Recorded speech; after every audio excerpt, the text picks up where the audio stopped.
The Lord be with you. And also with you. First, I'd like to thank you. I'd like to thank Pastor Nathan, and I'd like to thank you all for your patience in Australia, as well as in Mexico, as in most parts of the world.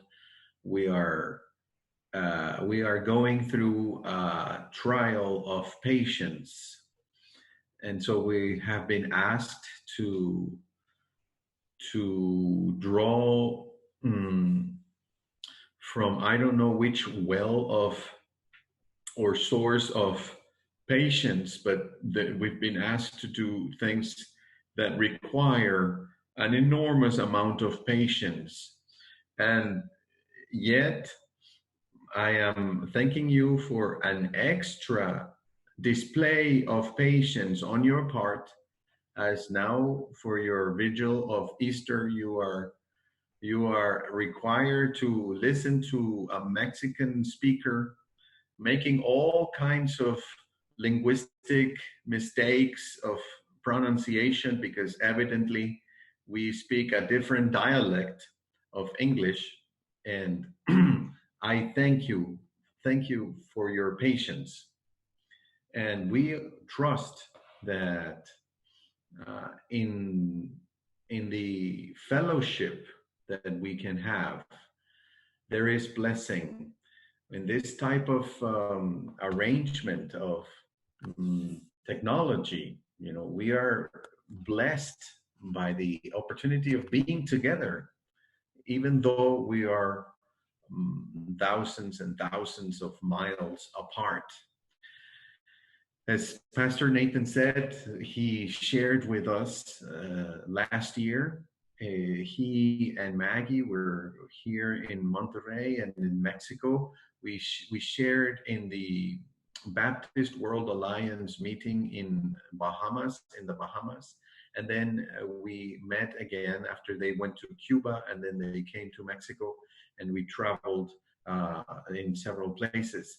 I admire your pastor for his interest in the Spanish language, and he has taught himself, and he has been able to reach an incredible level of fluency in Spanish, which it's really admirable, and I commend him for that. And I also commend you as a church, as a congregation, for putting up with him for so long.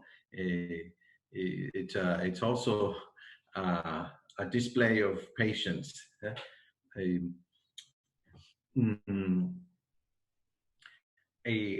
We in this particular time that we have had to close the doors of our houses of worship, we have become better acquainted with the gadgets and the technology, and I think that is a good thing, because it's a resource that I think that we weren't using very much, and now this will increase the possibilities of churches around the world in performing yet another dimension of their ministry.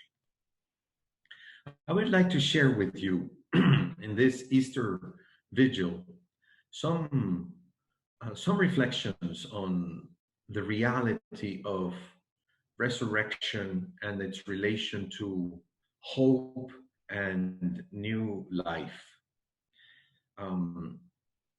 There is a saying, I think it was by filmmaker Woody Allen, that said 90% of success is showing up. And in many ways, after taking part in this service, in this liturgy that has been so carefully put together, my success as a preacher really is 90% depends on just showing up. You know, as I said, it's very early. It's the wee hours of the Saturday in Mexico. So showing up here has been a 90% of my success. You know, I say, all tidy it up and bushy-tailed, at least from the navel up. I am ready and I am showing up.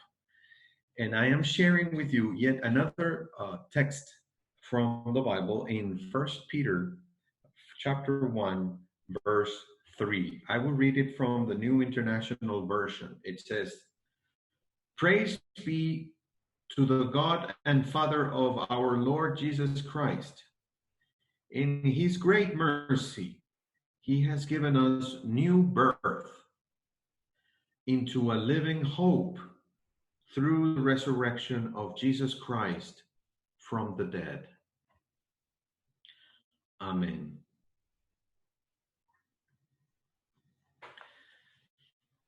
You know, in Mexico, today is this Saturday, this particular Saturday in the calendar has a name. We call today the Saturday of Glory, Sábado de Gloria. So today is Sábado de Gloria. There is no other Saturday like this in the calendar. It's the Saturday in the vigil of Easter Sunday. And I wonder why in Spanish we say Sábado de Gloria. What is it that originated the name of the denomination of a glorious Saturday? What is it? What is glorious about it? There is a sense of expectation. There is a sense of waiting. Something is going to happen. And I believe there is glory in hope, not glory in the victory that has been achieved, not glory in the past, but glory in the future, glory tomorrow. There is a sharing in the common Christian faith that Jesus' life and death achieved a tremendous victory, and we participate in that victory. Yes, there is pain, and the forces of death are present all around us, not only in the supermarket or in the public space, but also in the confinement of our houses, where we have to deal with spending hours and hours with the same faces, looking at the same people over and over. You know, in Mexico, the statistics of domestic violence, just in these couple of weeks of confinement that we have practiced, has risen dramatically. There is more domestic violence as a result of just having people in their homes. So the forces of death are present all around us. They are in our own heart as well. They are inside and they are also outside. But the good news of the resurrection story is that Christ dismantled the structures of evil. Christ dissolved the poisons of guilt. Christ disarmed the forces of disease, and Christ undid the deeds of death.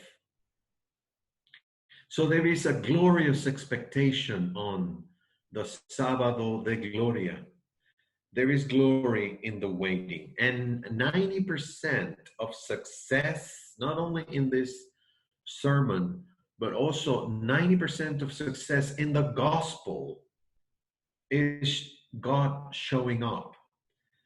God showed up and did 90% of the job and left a small percentage up to us. Shall we respond?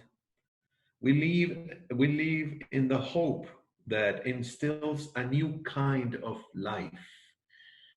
Because Jesus Christ rose from the dead, there is a living hope, and we have a new birth. The resurrection life is a possibility for us all. We have been accustomed to reading Psalm 126 as in the past. It's a psalm that says, when the Lord, I will read from the New International Version, when the Lord brought back the captives of Zion, we were like those who dreamed.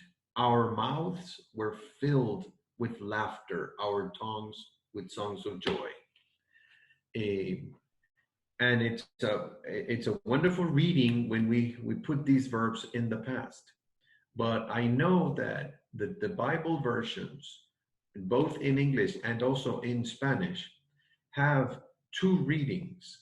And this particular Psalm 126 has been translated with the verbs in the past, as I read here, but also with the verbs in the future, as in the old King James Version and Reina Valera in Spanish, the old versions, where the verbs were in the future that said, when the Lord will bring back the captives to Zion, we will be like those who dream. Our mouths will be filled with laughter and our tongues with songs of joy. Right now, it feels like being captive in many ways. It feels like this confinement feels like captivity. But there is hope, and someday the Lord will bring us back from this captivity, and we will see a new day in our churches and in our cities and in our families. So the present conditions make us shift to a future orientation. That is the invitation of resurrection. Meanwhile, we wait, and we wait in the glory of expectation. We wait in the vigil of Sábado de Gloria, glorious Saturday. Resurrection is an affirmation of human life on this earth. Christ could have gone directly from the abyss of death to heaven without showing up here on earth. But he came back. Jesus came back to the same doubtful, weak, cowardly, and imperfect disciples of his. He came back to accompany those two who were going back to Emmaus, and he played with them along the road, jokingly saying, what is it that has happened in Jerusalem? I don't know. I don't really know, as if, making a sort of humorous interaction with those two pilgrims. And he came back to deal with his apostle that had denied him, that denied that he knew him. And he said, Peter, do you love me? So in coming back, Jesus affirms human life on this earth. And the Christian faith is an affirmation of human life as a, as a representative of all life. The value of human life for God is because it represents all of life in the planet. Life on this planet will not be wiped away by a virus. A virus will not destroy God's creation. A virus is part of God's creation, but it is a sign that God's creation is suffering right now under the effect of the fall. So life is imperfect, and the virus is a sign of God, of life's imperfections. It's a biological indication that life is indeed imperfect and incomplete, and it is like 90% of success. So our part is still missing. This is a victory, yes, but it is an incomplete victory. It says that the resurrection of Jesus from the dead is a living hope.